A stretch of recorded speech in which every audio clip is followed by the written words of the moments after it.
La manne, le pain que l'Éternel nous donne pour nourrir notre foi.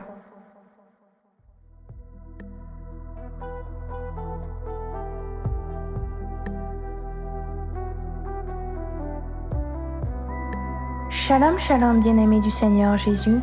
J'espère que tu vas bien. Bienvenue à ton moment de partage de la parole de Dieu.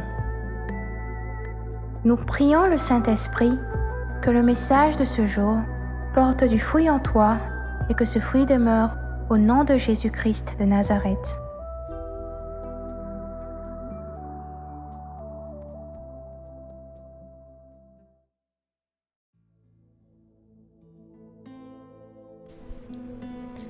Shalom, shalom les amis. Aujourd'hui, notre méditation nous invite à faire un focus sur notre lumière. Debout, Jérusalem resplendit. Elle est venue ta lumière et la gloire du Seigneur s'est levée sur toi. Voici que les ténèbres couvrent la terre et la nuée obscure couvre les peuples.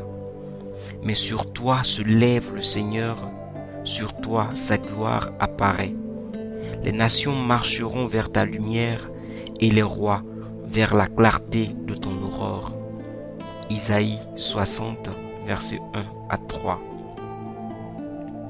Chacun de nous a une lumière, chacun a au fond de lui quelque chose qui permettra d'éclairer le chemin d'une ou de plusieurs personnes dans ce monde. Cette lumière apparaît et devient plus visible à partir du moment où nous faisons la rencontre du Christ. Comme signifie le prophète Isaïe, notre monde se trouve dans les ténèbres. Il est rongé par le mal jusqu'au point où le bien est devenu comme ce qui est mal. La justice a perdu sa place, le sacré n'existe plus, et de surcroît, tout porte à faire mourir Dieu. Le monde a besoin de revenir à la lumière, c'est-à-dire de savoir ce qu'est la vérité, la justice, la paix, le bien. Le monde a besoin de personnes qui crieront haut et fort ce qu'il convient de faire suivant la volonté de Dieu.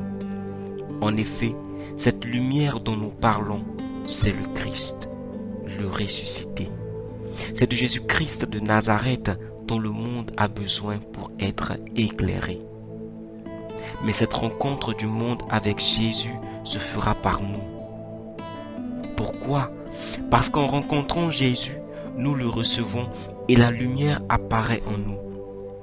Nous devenons donc capables de transmettre cette lumière autour de nous. Et pour ce faire, il faut que cette lumière resplendisse. Il faut qu'elle soit visible par tous. Car, comme le dit Jésus, on n'allume pas une lampe pour la mettre sur le lit, mais sur le lampadaire pour éclairer. Jésus, en nous, doit être visible et cela passe par nos actions. Faire resplendir notre lumière revient à témoigner de la présence de Jésus en nous par nos bonnes œuvres. Cela revient à se laisser conduire par le Saint-Esprit et faire continuellement la volonté de Dieu malgré les propositions de ce monde. Pour faire resplendir notre lumière, nous devons mener ce combat spirituel contre nous-mêmes et contre le diable. Nous devons demeurer fermes dans nos résolutions en vue de plaire à Dieu partout où nous serons, au travail, à l'école, en famille, au quartier, en église. En chacun se trouve une lumière et c'est le Christ, lui que le monde a besoin de rencontrer afin d'être éclairé. Que le Saint-Esprit nous aide à prendre les moyens nécessaires pour que resplendisse notre lumière. Pour toi qui ne l'as pas encore accepté, je t'invite à le faire maintenant. Dis simplement de tout ton cœur: Seigneur Jésus, je t'accepte comme mon Seigneur et mon Sauveur. Amen.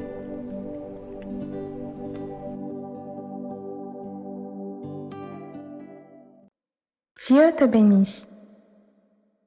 La manne, le pain que l'Éternel nous donne pour nourrir notre foi.